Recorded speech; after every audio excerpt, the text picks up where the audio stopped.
সম্মানিত রাষ্ট্রের বিভিন্ন ক্ষেত্রে সংস্কারের বিষয়ে একমতে পৌঁছাতে রাজনৈতিক দলগুলোর সঙ্গে জাতীয় ঐকমত্য কমিশনের দ্বিতীয় পর্বের আলোচনা।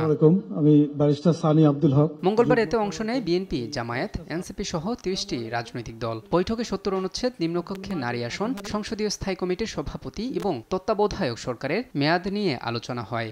সবাইকে শুভেচ্ছা। আমি মুশতাক হোসেন।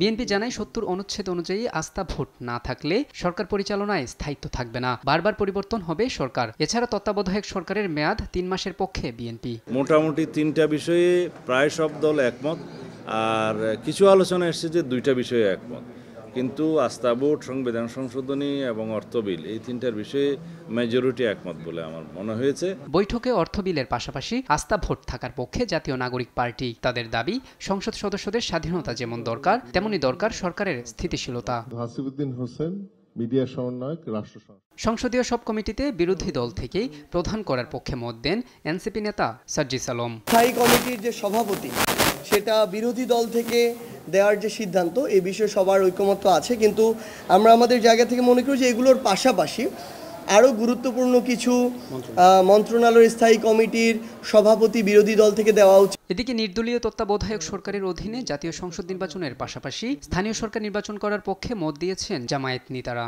নো কনফিডেন্স এবং সংবিধান চেঞ্জ, এই 3টা বিষয় ছাড়া আর সকল বিষয়ে একজন পার্লামেন্ট মেম্বার তার দলের বিপরীতে চাইলে অপিনিয়ন দিতে পারবেন। এছাড়াও সংবিধানের ৭০ অনুচ্ছেদ পরিবর্তনের পক্ষে মত দেন দলগুলো। তবে নারী আসন নির্বাচন পদ্ধতি নিয়ে ভিন্ন মত দিয়েছেন তারা।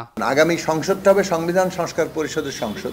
পার্লামেন্ট মেম্বারগণ স্বাধীনভাবে তাদের মতামত দিতে পারবেন। এদিকে সংস্কার কমিশনের প্রস্তাবই চূড়ান্ত নয় বলে জানায় ঐকমত্য কমিশন। তারা বলেছেন, দলগুলো যেসব মতামত দিয়েছে তার আলোকেই করা হবে জুলাই সনদ। যে প্রক্রিয়াটার সঙ্গে আমরা সকলে আন্তরিকভাবে যুক্ত আছি এবং আমরা আশা করছি যে আমরা আমাদের যে অভিষ্ট লক্ষ্য জাতীয় সনদ, সেই জাতীয় সনদ তৈরির ক্ষেত্রে অগ্রসর হতে পারব। গেল অক্টোবরে সংবিধান নির্বাচন ব্যবস্থা সংস্কারে বেশ কয়েকটি কমিশন করে অন্তর্বর্তী সরকার। ফেব্রুয়ারিতে পূর্ণাঙ্গ প্রতিবেদন দেয় কমিশনগুলো। এরপর তাদের দেয়া সুপারিশের বিষয়ে ঐকমত্যে পৌঁছাতে 15 ফেব্রুয়ারি যাত্রা শুরু করে জাতীয় ঐকমত্য কমিশন। শাকিলুজ্জামান, দপ্তর সম্পাদক। মোহাম্মদ আলাউদ্দিন, দেশ টিভি, ঢাকা। নাগরিক পার্টি এনসিপির পক্ষে এসেছি।